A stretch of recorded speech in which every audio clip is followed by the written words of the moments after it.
A 5, 4, 3, 2, 1 countdown. All right, welcome everybody. We won't be starting for the 5-minute mark, so if you are watching later and it is not Sunday night, Eastern Standard Time, 7 p.m., feel free to go ahead and fast forward to the 5-minute mark, which is when we'll actually get started. I don't always end up with a lot of people when I first start, so that way today. So last week we decided to discuss the thyroid this week. This is what the topic that was asked for, and I have decided that for future videos, if we are going to do something like this, you will be much more specific with your request, because that's a lot of information.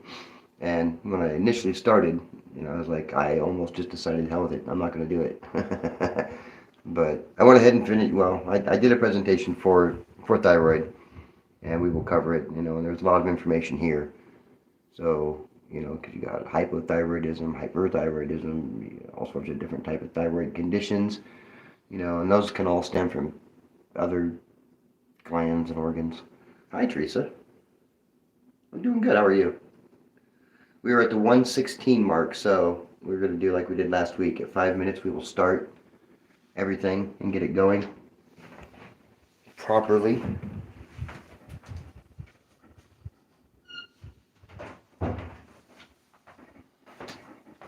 Once I have it better set up, this will be a lot easier to do. I don't know how long it's going to be. I shoot for an hour, but if it doesn't last for an hour, it's just because I don't either have enough information or, hey, Alan, how are you? Says, okay, so there's 2 people here, I think. There's 2 people here. Though my count says, oh, now it says 4. Okay, so thanks for everybody for joining. Remember, we are not starting until the 5-minute mark.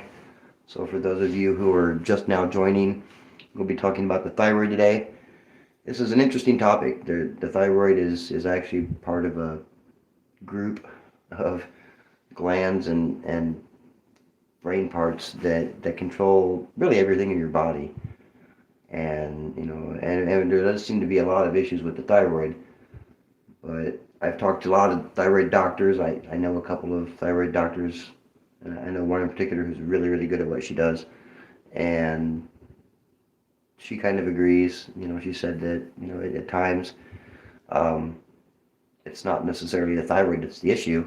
You have some ancillary glands that are in control of that too, that cause problems as well. So we will discuss those tonight. We're going to go over, it's only about 9 slides, but I have a lot of information on each slide. I'm not going to go into the different types of thyroidism. I just don't have time for that. I don't. Not with everything else I've got going on. I just, I can't do anything like that. I can give some bare basics like we're doing here. It's only the 3-minute mark, so if there's anything you guys would like to cover right now for the next 2 minutes, we will go over that if you'd like.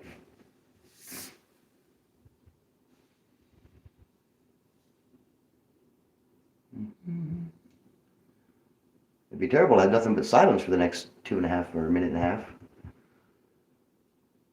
Somebody's got to have something. There's 4 of you. Somebody's got to have something. Otherwise, we're just going to burn up a lot of airtime. Ah, there she is. Hi, Sarah.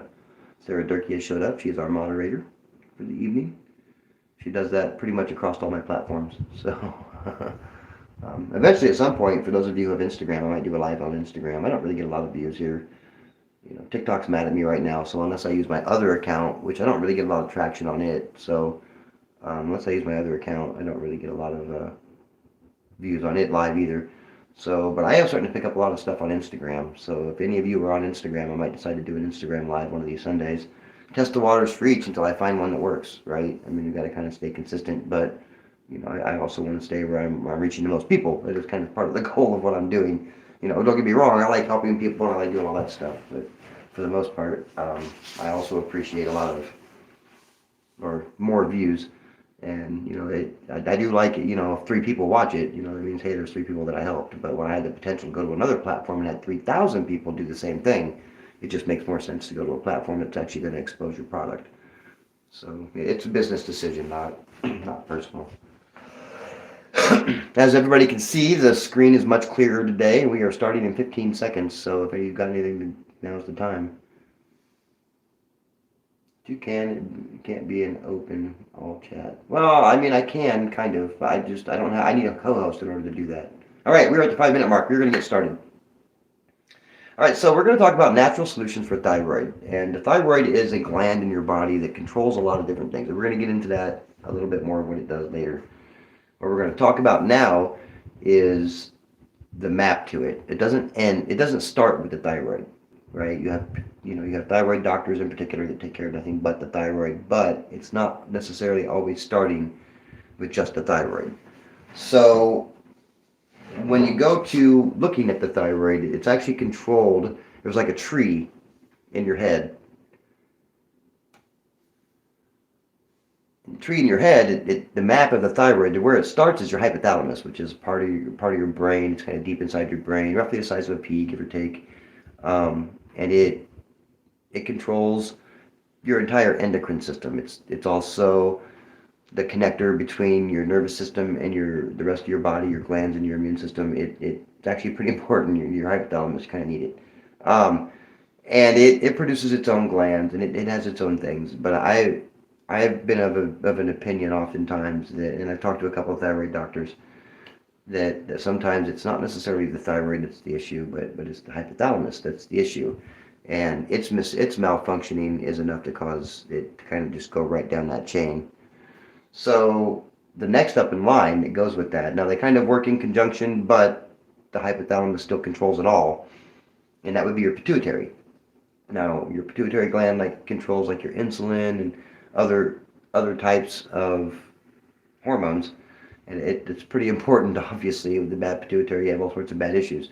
But if it malfunctions, you can also end up with issues with your thyroid. Now it all ends up at the thyroid, right? For this particular discussion anyway, it ends there.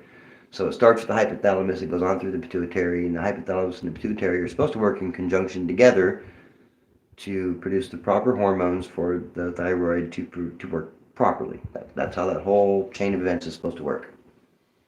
So we're not going to necessarily just talk about herbs tonight, because I understand I'm the herb guy, but I'm more of a natural healer than just an herbal healer. So for those of you who've been following for a long time, you understand that. For those of you who are just coming in or just now starting to see my type of content, I'm a natural healer. So, I'm a certified energy healer as well. I kind of run the gamut of healing, but I specifically talk about herbs because it's the easiest thing for people to get into. It's the easiest thing for people to see and identify. I mean, they literally see them every day. So it makes it a lot easier for me to get my message through than to try to talk about energy healing, Reiki, or grounding, or any of that kind of stuff, because people are like, that's that woo-woo hippie stuff that I've been talking about over the years. So I have to be kind of obvious about it, and I try to be as simple as I can with it, so that way it makes it more interesting for people, because people don't want to learn a lot of complicated stuff. They just don't want to deal with that. A lot of complicated stuff in life. They don't want to have to deal with that too. So with it, you kind of want to try to take an entire approach. At least for myself, I tend to want to take an entire approach and try to approach the entire system versus just trying to narrow it down to one. So some of the common causes of thyroid complaints, and one of the main ones is iodine deficiency. Iodine is a very important mineral that you're supposed to be getting in your diet, and we don't always get that. We don't always have it in our proper diets, especially if we're eating a lot of processed foods. Processed foods are a good way to make sure that you get sick fast. And other things are, autoimmune disorders. So conditions like Hashimoto's or Graves' disease. Like Graves' disease is an inflated thyroid. Hashimoto's is more of a hypothyroid issue where the thyroid's overacting and not working so well, working too well, in fact. And the goal at that point is trying to modulate it versus just trying to make it work. Obviously it works. The issue is to make it work not so well, or at least make it work the way it's supposed to. Oxidative stress on the hypothalamus, a lot of that's dealt with outside toxins, diet, all of that is relevant as far as how your hypothalamus responds and reacts to the rest of your body. And your pituitary gland malfunctioning. If your pituitary gland isn't functioning properly, your pituitary gland has a couple of different purposes, which we're going to discuss here in a little bit. And if either part of that is not working right, it does have the ability to affect your thyroid negatively. So in order to do that, you have to make sure that that one's operating as as well. It's operating to its fullest as well. So we're going to talk about here coming up. We're going to be talking about different parts of. Oh no. Different parts of the.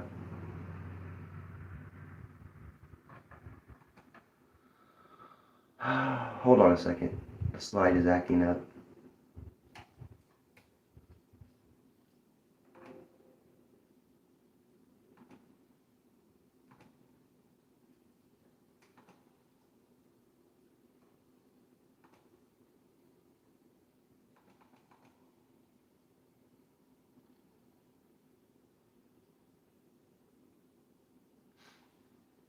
It's deciding it wants to play. I see.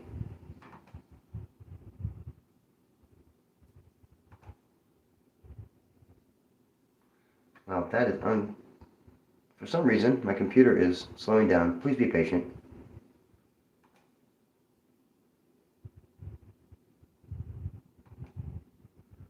Come on, guys.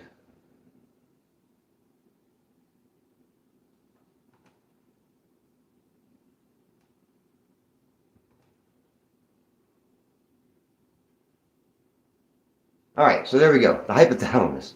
The hypothalamus is all the art that's on this, by the way, is AI generated. I did that this week to try to make it a little bit more interesting. So, and it kind of adds a little bit of extra flair to the presentation. If you want this presentation, it is available over my Patreon page, The Herb Guy. This presentation is going to be free after the live is over. If you want it before the live, you're always welcome to download it during the live. If you're a patron, you get it. And then after the live is over, it's available for free, so you can go back through and kind of go over it and have it for your own records. This is a PowerPoint presentation, but I think it'll save under different formats for you. So the hypothalamus is deep in your brain, and it controls your entire endocrine system. Your endocrine system is all your glands. It's all of it. It's the entire thing. It's also the link to your nervous system. So go back to the endocrine. That's like that's your pituitary, your thyroid. That would be any of your reproductive glands, your lymph nodes, all of that. It's going to control all of that stuff. It's very important, right? And if it's not working properly, then clearly you're going to have issues not just in your thyroid, but depending on the issue that you have, it is possible that it is just going to affect the thyroid. It just depends what it is. Now, the hypothalamus actually does produce a couple of hormones by itself. It produces oxytocin, which is one of those feel-good chemicals, right? Oxytocin is produced during birthing. It's also, produced in times of stress, pain, severe stress. It does that keeps your mood better, so it keeps you from sliding down into either depression. It's I call it one of the feel-good chemicals. That's just always been one of the terms that I've used. It also produces vasopressin, which is an antidiuretic. Vasopressin is a hormone that regulates your water in the body. So if you end up with a lot of bloating, or if you're having issues getting rid of excess water or fluids, it's entirely possible that you don't have enough vasopressin in your body. It's not being produced properly, and your body is not getting rid of it properly. All right, so it also regulates the anterior pituitary function. Now you have there's two parts of the brain. I can't remember, exterior and your anterior pituitary. Your exterior pituitary is responsible for distributing the hormones. The anterior pituitary is the part that's responsible for making the hormones. So it produces quite a bit, and we're going to get into that here in just a little bit. It produces it makes sure that your pituitary is producing those hormones properly. So it stands to reason, if something's wrong with your hypothalamus, if something's wrong up here in your hypothalamus, then it's entirely possible that it's affecting your pituitary, just because it depends on what's wrong with the hypothalamus, which particular nutrient you're deficient in, which would make the hypothalamus not give it the proper signals that it needs in order for the pituitary to function properly. But it also regulates thyroid function, and the thyroid produces some stuff too. It's very important, obviously, and a lot of people who are heavy or who have issues with weight or losing weight tend to have thyroid issues. It's been determined. That's one of those things that is kind of I don't know. I think sometimes it's overdiagnosed, but that's just me. And I've talked to a couple of doctors that have said that, it's not necessarily a thyroid that's the issue. But other people tend to just treat the thyroid. So if you're treating the thyroid, but the pituitary is the issue, the thyroid isn't malfunctioning. There's nothing wrong with it, you know. And you're going, well, gee, why isn't this thyroid medication working? Well, it's not working because, the thyroid's not the issue. Your pituitary is. Or maybe the pituitary is not the issue. Maybe it's the hypothalamus. So in reality, you really want to try to figure out where the issue is. It's not necessarily just going to be your thyroid. So with that being said, you have things called, or you have the next page will be helping hypothalamus. These are types of things you can do and don't with your hypothalamus, because it's important. It's going to need specific types of minerals and nutrients, right? Just like every part of your body is going to need specific nutrients, and it's kind of up to you to figure out what the balance is right for you. What I mean by that is every body is going to be a little bit different. So, maybe you don't need as many omega-3, 6, and 9 fatty acids as your neighbor does, right? But you're still going to potentially need them.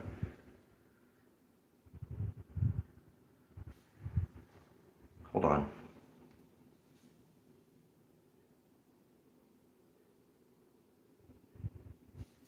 Can you hear me now?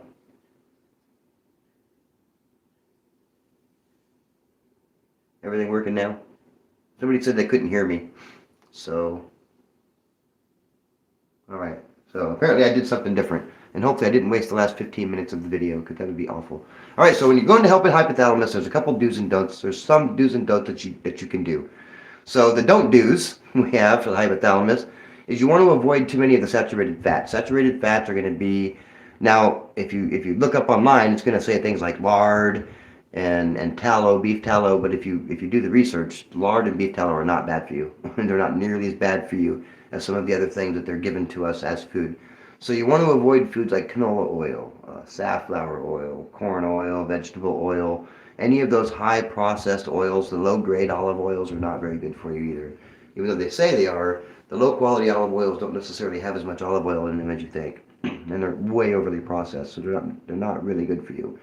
You want to avoid things like high fructose corn syrup. High fructose corn syrup is really high in oxidants. It's known to help cause issues with mental disorders, Alzheimer's, dementia. There's been science to show that it's really, really bad for you. It's also known to turn off the gene in your body, or the part of your brain that tells your body that you're full.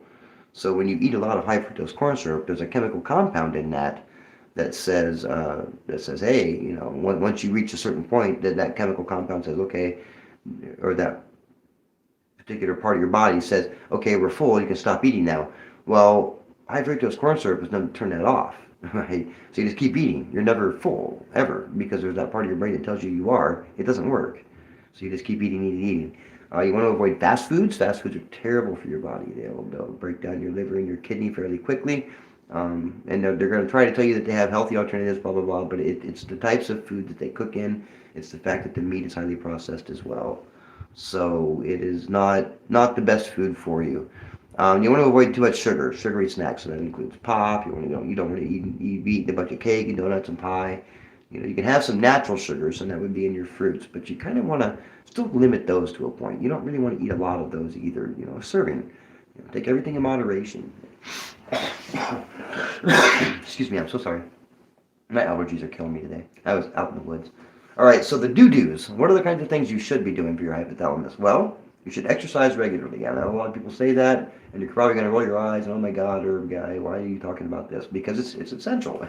You have to have that. Now, I'm not saying you need to go out and be an upper tier athlete, but, get off your butt, get off your couch, and walk around every now and then. Do some stuff that's good for your body. That's not going to kill you. Well, I mean, in theory, it's not going to kill you.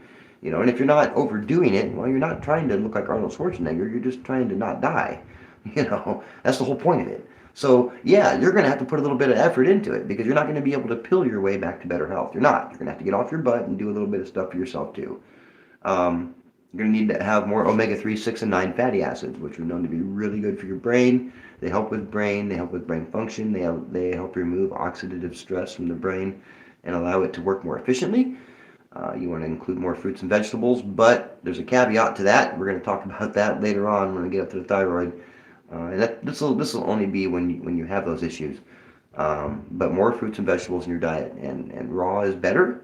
But if you have to cook them, you want to cook them and stay away from those saturated fat type of foods that we were talking about.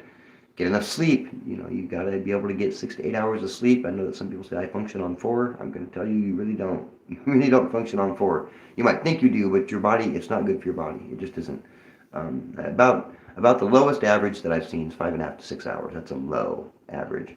And other studies have shown that if you sleep more than 8 hours, you are more likely to have a stroke. So, if you are one of those kind of people that love to sleep your 8 to 10 hours, you might want to think about setting your alarm and get up at 8 hours, because if you sleep past that, according to the science, you run the risk of getting a stroke a lot faster. You also want to make sure to take certain supplements. Make sure to take them, but there are certain supplements that you can take that will help improve brain function. It'll help get more of the compounds in your brain and provide more oxygen. So that would be supplements like ginkgo biloba, which is a tree leaf that's very common, used all over the world. And then you have gotu kola, which is also fairly common, not as common here in the United States, but it's used in other parts of the world. It's also a really good vasodilator and brain herb. It's not native to the United States, but I do believe it can be grown here. But pretty sure it's only south. It can only be grown in the south. It's one of those funny type of herbs. But if you were able to grow it, it certainly wouldn't be a bad one to have. It's another one of those herbs that breaks the blood-brain barrier. It's very efficient at what it does. It doesn't, it's antioxidant, so it does pull out free radicals and oxidative types of compounds from your body. I'm not talking. I really have a presentation to give, so let me get on this, and then I'll answer questions. But if it's going to be off topic, I'm probably not going to answer them tonight. So okay, so those are good herbs. Other good herbs you can take would be like beets. That also helps to improve blood flow. Feverfew, skullcap, they're also good herbs for your brain. And then, they're all vasodilators. They all improve blood flow, which is really essential, right? That's what you want to do. The more blood you have, the more oxygen that's moving. And then you get certain other compounds that'll help remove the nitrous oxide and the other oxidative compounds from your body. And you'll add blood flow to your brain without it causing oxidative stress or adding more zinc or any of that stuff. When it comes now, Angie asked a question in regards to. Angie had a question in regards to lion's mane. Lion's mane's a mushroom. I'm not super familiar with mushrooms. You guys want to know mushroom information? Look up Paul Stamets. He's the mushroom guy, man. I gotta blow your brain with information on mushrooms. I'm an herb guy. And trust me when I tell you, they are not the same thing. The fungus world has as many, if not more, varieties than herbs do, which is it'd be like trying to learn in a completely different class. Lion's mane is a good brain herb, right? It's been shown clinically to have good function for brain, cognitive function, memory function. Reishi mushrooms are pretty good for that as well. They're both really good. They're called neuroprotective plants or neuroprotective compounds or botanicals. They help protect the brain from damage and stress, and they do improve cognitive function, which means that they'll help with the synapses connecting better. They'll connect in a more efficient manner. The brain will work more efficiently. So, lion's mane's not a bad one to add to that at all. Anybody have any questions in regards to the hypothalamus?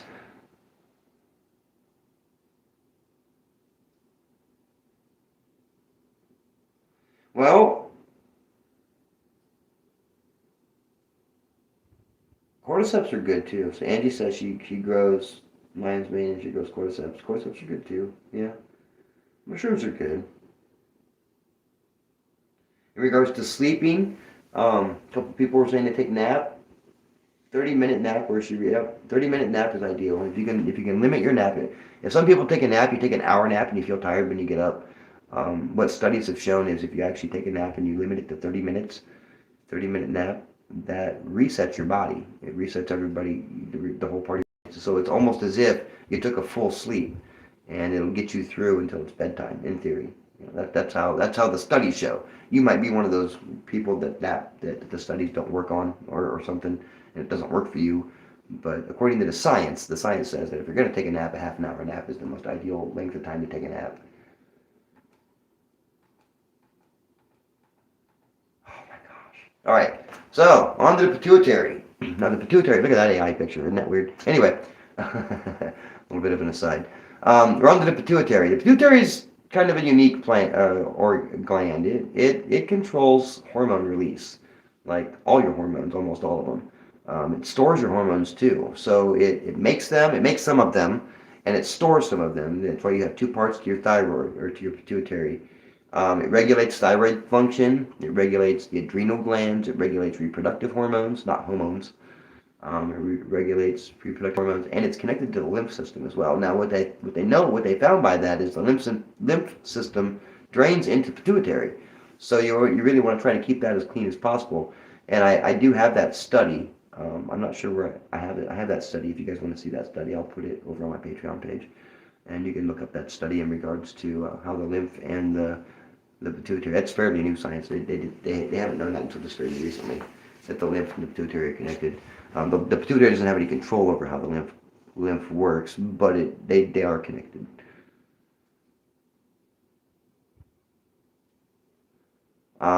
It's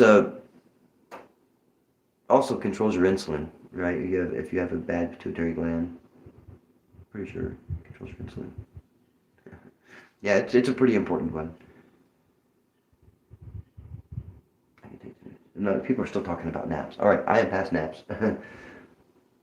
Anybody have any questions in regards to pituitary? My grandson, pituitary slow functioning, now arm growth hormone. Yep, HGH. Underwood, have you tried playing sleep frequency tracks to help improve sleep? So people are having issues with sleep. They're trying sleep frequencies. Frequencies are good for sleeping too. Also, limit your screen time. Like you gotta put your phone down at least an hour before you go to sleep, because that blue glow is terrible for your sleep cycle. So if you have your phone on you just before you go to sleep, you're probably not going to sleep very well. Helping the pituitary. What can you do to help your pituitary? Well, there's some do's and don'ts that you should do. Now, what are the don't do's? This is very similar to your hypothalamus. You want to avoid too much sugar. You want to avoid sugary drinks, sugary beverages, lots of cookies, lots of cakes. You want to avoid a lot of them. Everything in moderation. Have a serving of it, but you don't need a ton of it. You want to also avoid high fructose corn syrup. It is specifically known to clog up the pituitary and pituitary function. It is not, high fructose corn syrup is terrible for you. It really is. Avoid fast foods and processed foods. And you kind of want to stay away from high gluten content foods. So that would be our newer white rice. The white rice that we have, or the white flour, the white flour, the white wheat flour we have today is awful. It's just loaded with gluten, which is why it raises so well. Gluten it's been modified to have that much gluten. And gluten is known to absorb glyphosate, right? And glyphosate is terrible for you too. There's a lot of people, and you can look up some doctors, they'll tell you this. I don't know this for certain, but there's a lot of doctors that state that people that claim that they have gluten allergies don't have gluten allergies, they have glyphosate allergies. And the glyphosate is actually more concentrated in the wheats and in those types of grains. And so people that try to eat that can't, because they're loading their bodies up with too much glyphosate. So what are the do-dos? Again, you need to exercise regularly. Your body needs it, requires it. You absolutely have to have exercise. If you don't get that thing functioning right, that's where you get your body rust, and that's where that stuff comes in and causes problems. You want to get healthier fats. So you want to things like nuts and avocados have a healthier type of fat in them. Fish as well. You want to try to get more fruits and vegetables and get enough sleep. Now, the types of supplements that you're going to take here are going to be a little bit different than what you were taking for your hypothalamus. The supplements that are here are going to be a little bit higher in iodine. They're also going to have a little bit more adaptogenic type properties. So you're going to stick with herbs like bladderwrack. Bladderwrack's not really a plant. It's an algae that grows in the ocean, but it has a lot of nutritional value, but it's also high in iodine. Now, you don't want to overdo it, but realistically speaking, your body will flush out a lot of excess iodine by itself as well. And so that kind of helps to, kind of nice to know your body will do that. Beets is also really good for your pituitary. But you want to try to avoid too many root type foods. You can have some, but again, everything in moderation. You want to limit it. Barberry root is also excellent for your brain health, cognitive function, pituitary health. It's an adaptogen, so it helps your body to adapt to different types of situations. It's a really good herb, fairly easy to find. You can probably pick it up for $3 or $4 an ounce. Excuse me. Pick it up for $3 or $4 an ounce, or 15 to 20 bucks a pound, depending on where you get it. And You can add it to your food. You can make capsules, extracts, just like everything else. It's really the same.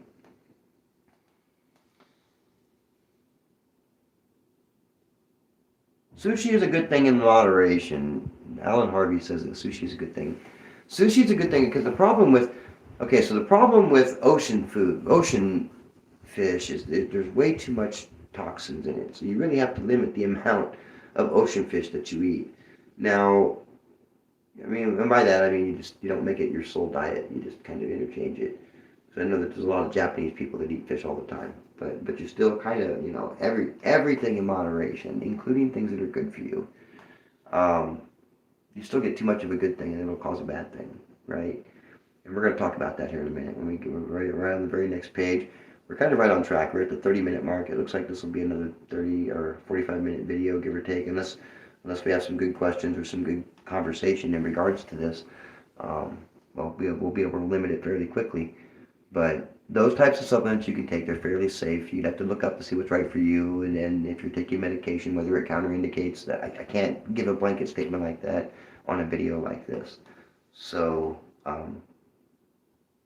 it's just too difficult.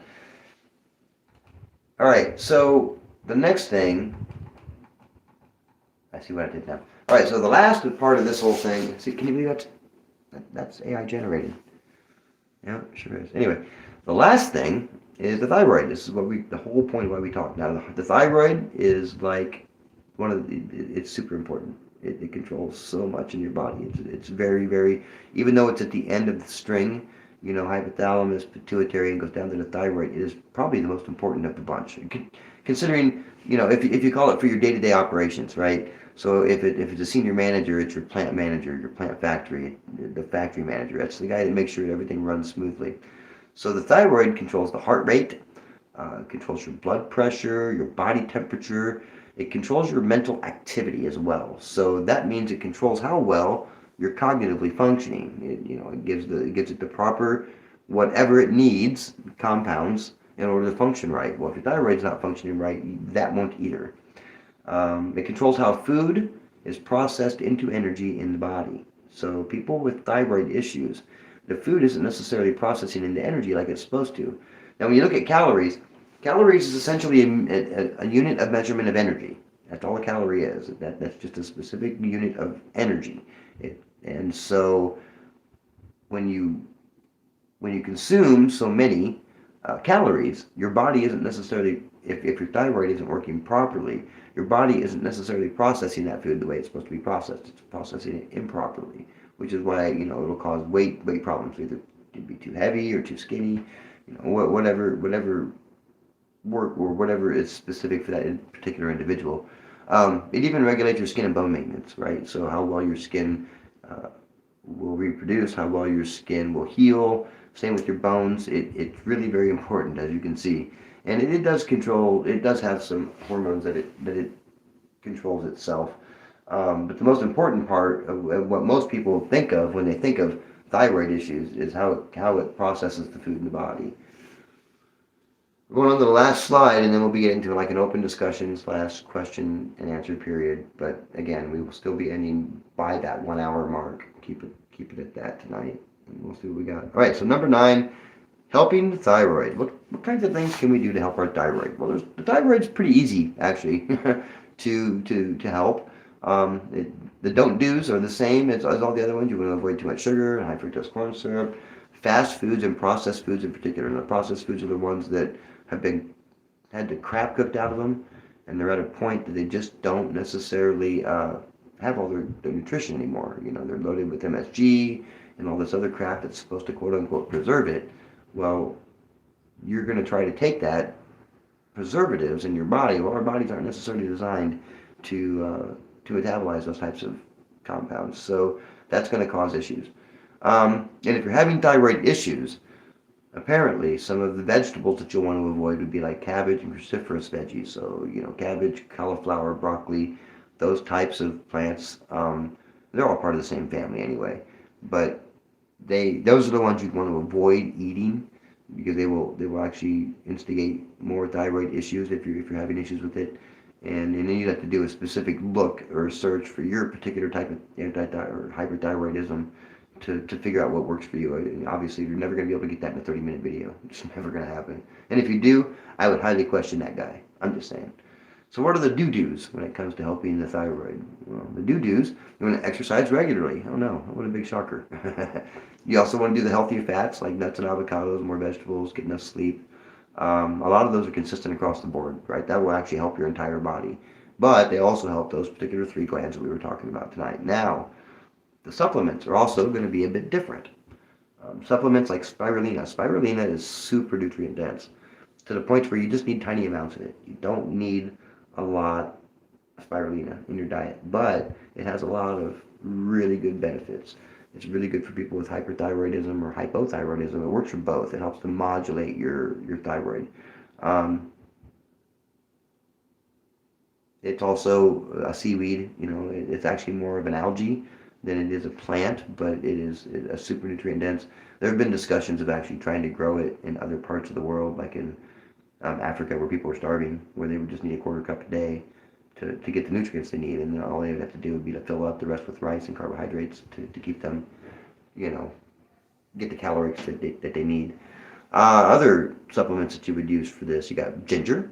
Ginger is a really good herb. It works for a lot of different things. It helps digestion, but it also helps to modulate your endocrine system. It has compounds in it that helps to balance how that functions and works.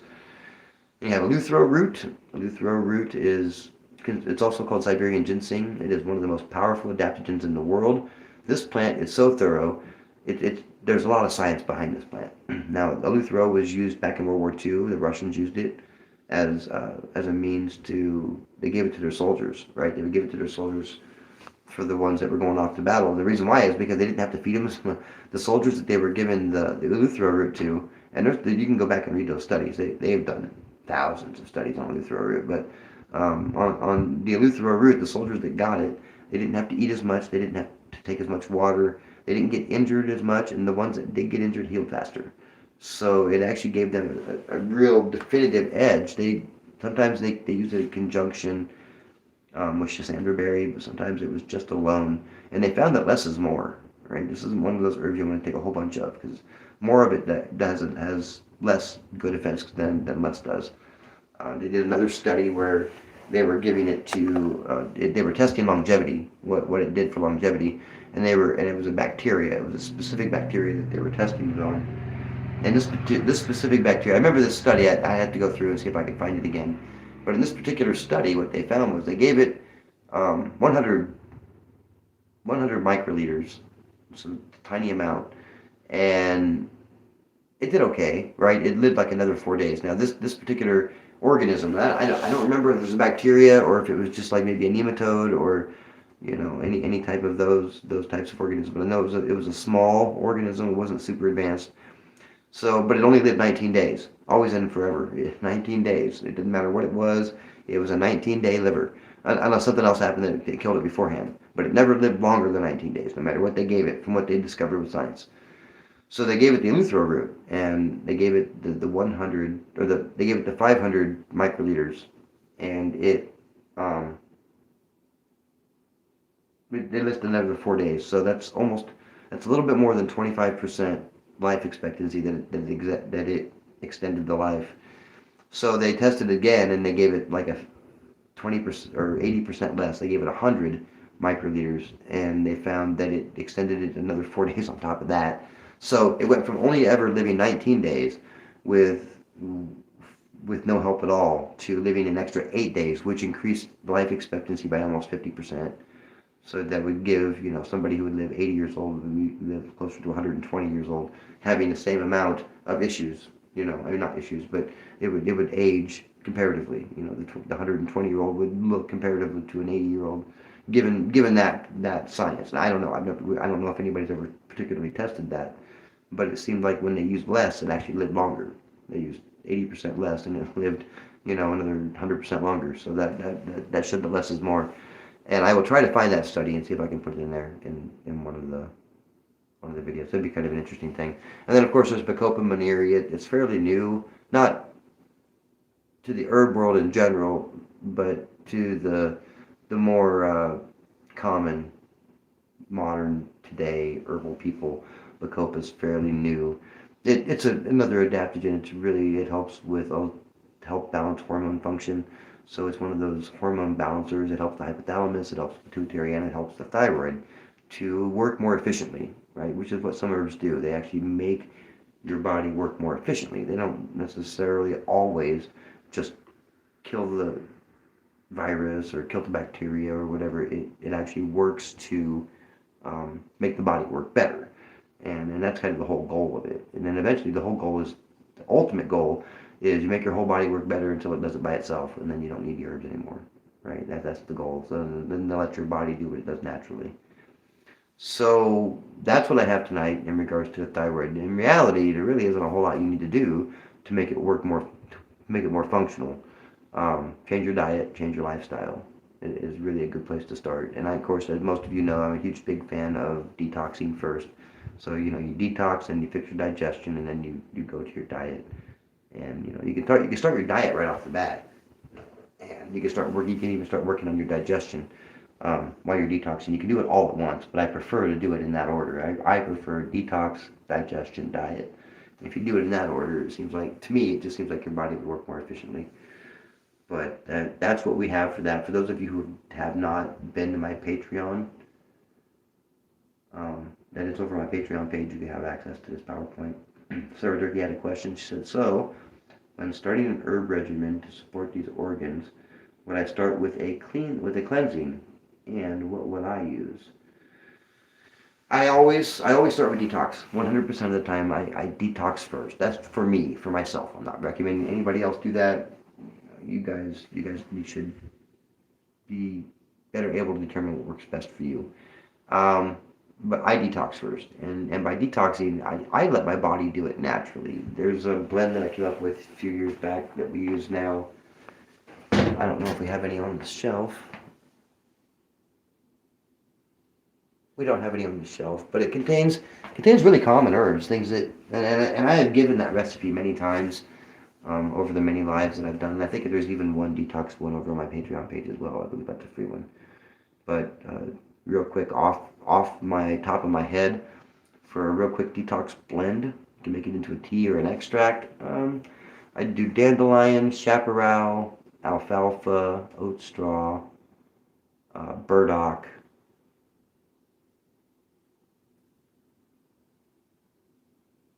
And I'm thinking, this is off the cuff. What'd I say? Dandelion, chaparral, alfalfa, oat straw, burdock. Maybe chicory root. Those 6 herbs together in a blend. You can use equal parts, but if you're not gonna use equal parts, do 2 parts dandelion and 2 parts chaparral and 1 part everything else. The dandelion and the chaparral are the keys to that. What that'll do is it'll actually make your body detox itself naturally. And you're not going to end up with the runs, or you're not going to have diarrhea. You're not going to stay close to a bathroom. When your body will do your feces will smell a little weird. Your pee might look a little funny, but if you're stable, hydrated, it'll be fine.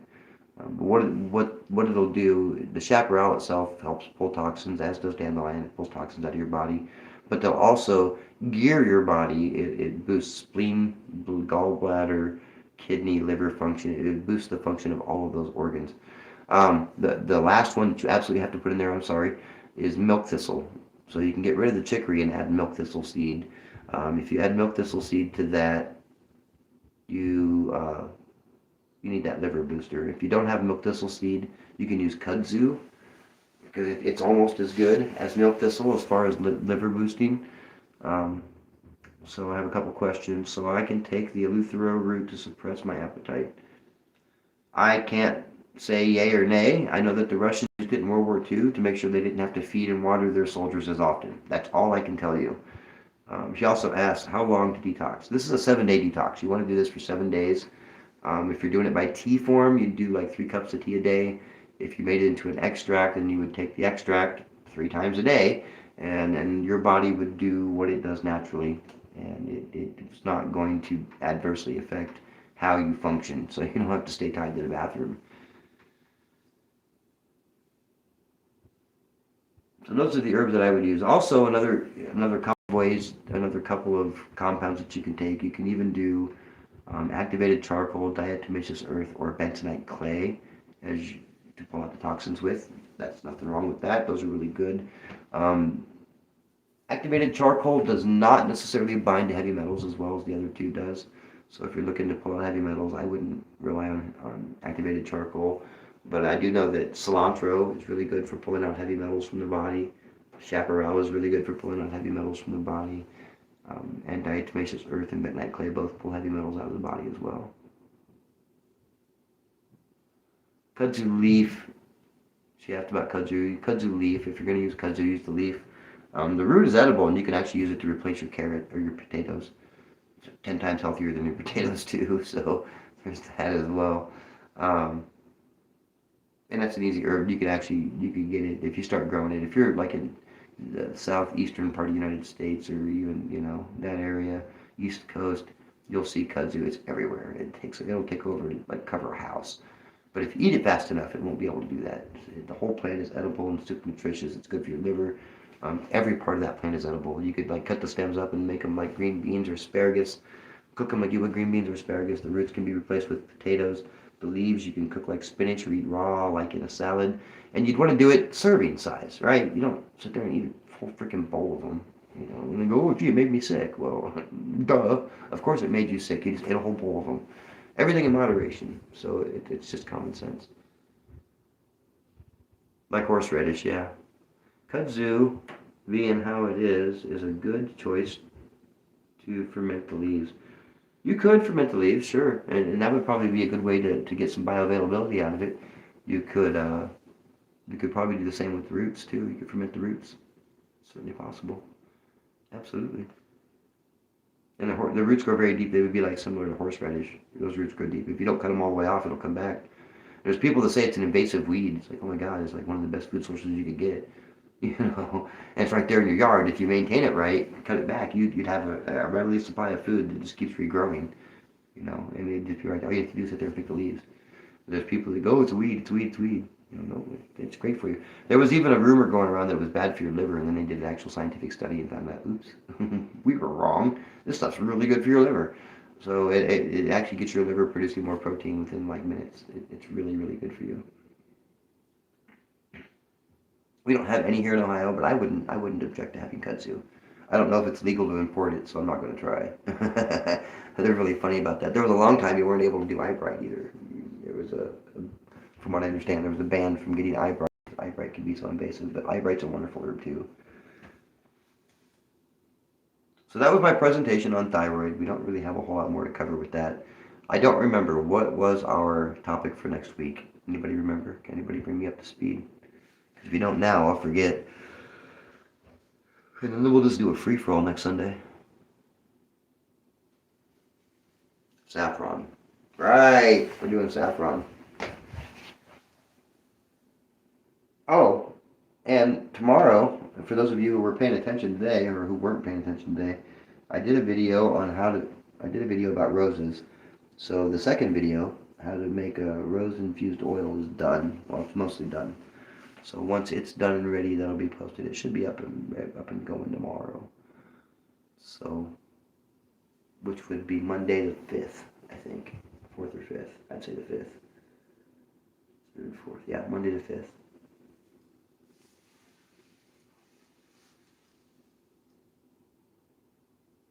Right. How to make your own sun-infused rose oil. Technically, it'd be a rose oil tea. So, but it'd be super healthy. And the way you can use it in so many different ways. You can use it as, just plain as it is, as a moisturizer. You can add it, make it into a salve, because, roses are really good for healing. You can make it into lotions or soap, or, the options are limited. It's a really good base oil.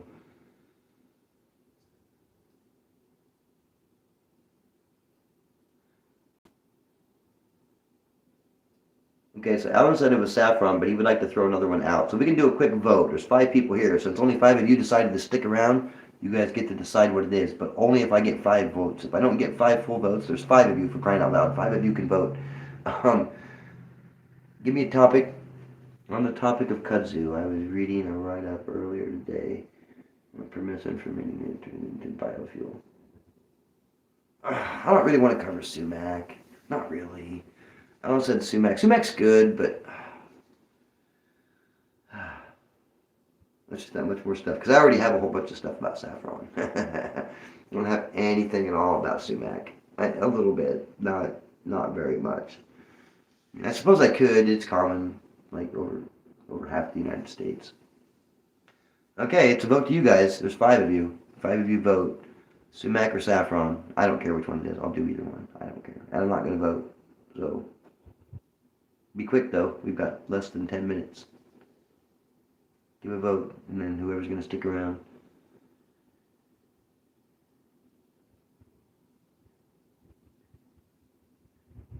I'm going to have to write this on my dry erase board.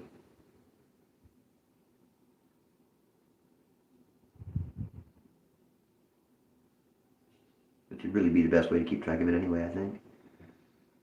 Alright, we have 5 people. We only have 3 votes. They can't change your mind, Alan. Alan changed his vote. So, apparently we're going to do saffron. Saffron and sumac. That's fine. I'll put it on the dry erase board. And if you give me 2 weeks, I'll be better able to get better information on it. If I try to cram it into a week, because this week's going to be particularly busy. So if I try to cram it into a week, it's probably gonna come out pretty crappy. But if I don't do that, go ahead and make it yarrow. That wasn't even one of the options, Mitchell.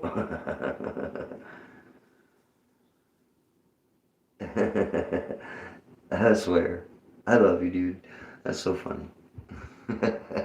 It wasn't even one of the options to vote on, but you threw it out there anyway. That's cool. We'll take it.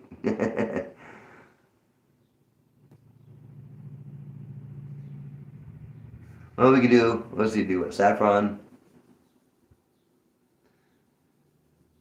sumac, and yarrow. We could do it in that order. Saffron, sumac, and yarrow. Hold on. All right.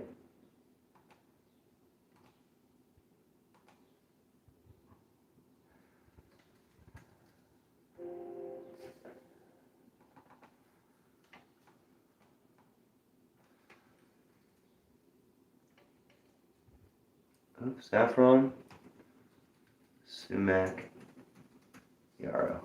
All right. I will go put that on my board. That'll give me the options. So that's what we have. Next week we will talk about saffron, which is super expensive. The week after that we will talk about sumac, which is super plentiful. And after that we'll talk about yarrow, which is every freaking where.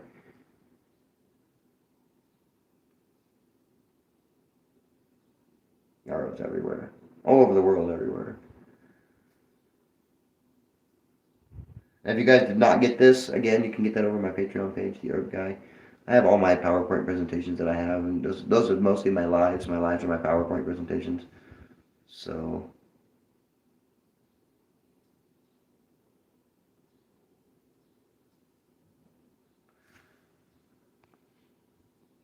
Mitchell's not going to be here. Well, that stinks. It's like one of my favorites.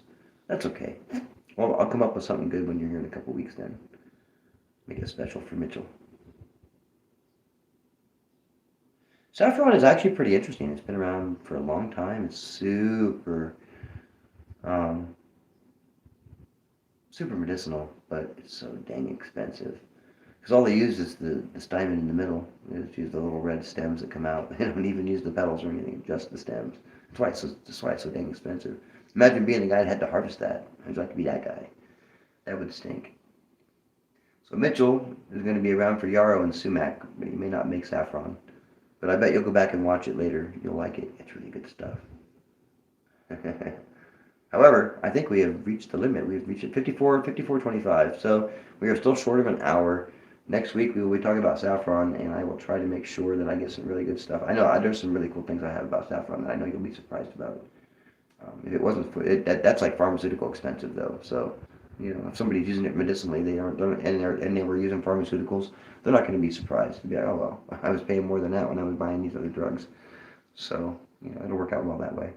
But if you guys have any questions before then, you can get a hold of me on my TikTok channel, 1 Minute Herbs or Tracy the Herb Guy. I have 2 pages. If you really want to make sure you can get a hold of me, Tracy the Herb Guy is a better one. That's the one least likely to get banned right away. And then on Instagram, The Elder Herb, and yeah, here on Facebook or here on YouTube, where Science Meets Nature. Oh, wouldn't it be great? Alan said he would like to grow it. Saffron, that'd be great. I wouldn't have the patience to harvest it though. Not at all. However, you guys feel free to go back and watch this. We covered a lot of stuff with the thyroid and how it kind of works, and the tree, and what's kind of important with how the thyroid works. Things to avoid and things you can do to help your thyroid function more properly. But if you have any questions, again, feel free to either email me or get a hold of me through any of my other platforms. You guys have a great week.